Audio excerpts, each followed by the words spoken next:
Assalomu hörmetli qarindoshlar. Sharq Turkiston Surgundi hukumati televiziyasining xabarlar programmasida ko'rsatuvni qizg'in qarshi olamiz. Amerikada payshanba kuni Xitoyning Sharq Turkistondagi Uyg'urlarni asosiy gavda qilgan turkiy millatlarga yurgizayotgan irqiy qirg'inchilikqa nisbatan tunishni yuqori ko'tarish. Bu masala to'g'risidagi qonunlarni qo'llash maqsadida Uyg'ur qurultiyi guruhi qurildi. Demokratlar partiyasining parlament a'zosi Tom Suzi va Yangi Jersey shtatidan Cumhuriyetçiler Partiyasining parlament a'zosi Keris Simis bu to'g'risida bayonot e'lon qildi.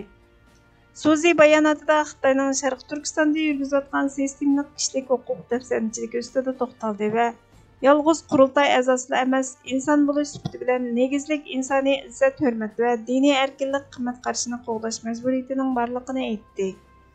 Simis Uyg'ur va boshqa Turkiya xalqlarining keng ko'lamda tutqun qilinib, sistemlik bosqinchilikqa uchrashini qabih jinoyat va vahshiy kishilik huquq dafsanchiligi deb atadi. Simis Xitoy prezidenti Shi Jinpingning irqiy qirg'inchilik orqali butkul Uyg'ur jamiyatini vayron qilmoqchi bo'layotganligini bayon qilib, Amerika sukut qilmaydi.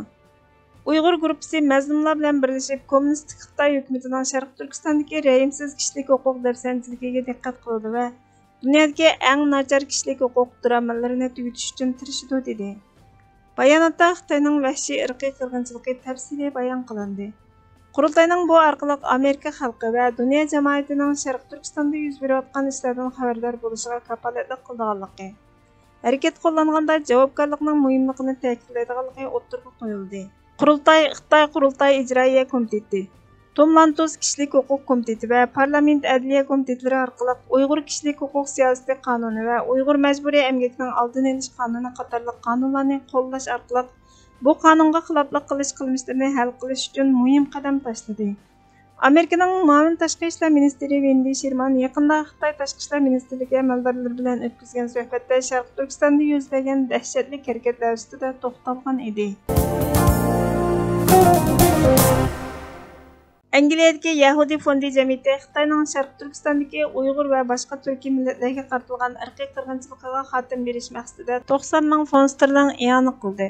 Yahudi kishilik huquq xayr-saxovat organi Reni Kassin Angliya Yahudilar jamiyatining bu faoliyatni qo'llashiga rahbarlik qilib yiqqan bu i'ona asosiy qatlam tashkiloti va qurilish faoliyatlari uchun ishlatiladi. Bu faoliyat allaqachon ikki muhim g'alabani qo'lga keltirdi. Parlament 4-oydagi irqiy qirg'inchilikni e'tirof qilish uchun bilet tashladi. 2022 yilda qishliq olimpik tantarbiya musobaqasini diplomatik boykot qilishga va'da berdi.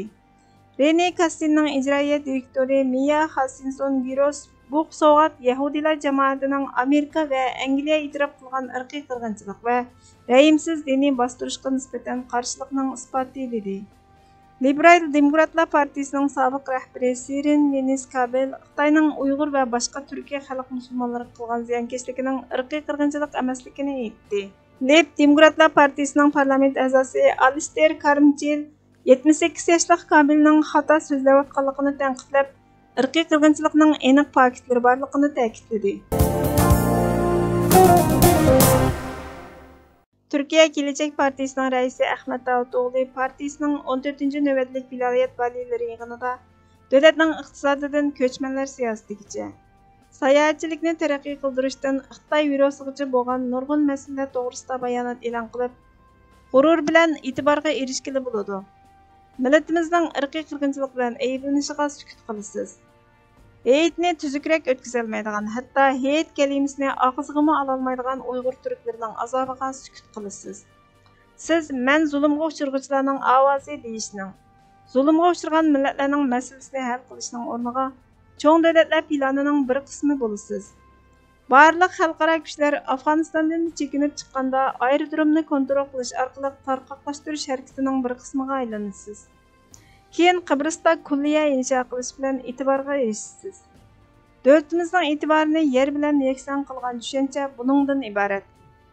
Bir necha davlatga hokim bo'lgan Hazrati Umarni buyuk bir inson qilgan buyuk saroy va kulliyalar emas, balki dunyoga sig'magan bir yurak, vijdon va axloq, yer yuziga sig'magan bir o'rnak edi. Siz Naye, şehir başlıklarını Hazreti Ömer'ni örnek ilişki buyuruyorsunuz. Hazreti Ömer'nin ahlakı ve gayesini özünüz unutup, devlet itibarını egiz binalarda isteysiz deyiş arkalık hükümet rehberlerini tenkıtladı. Bakın Hazreti Ömer'i büyük yapan büyük bir saray, büyük bir külliye değildi.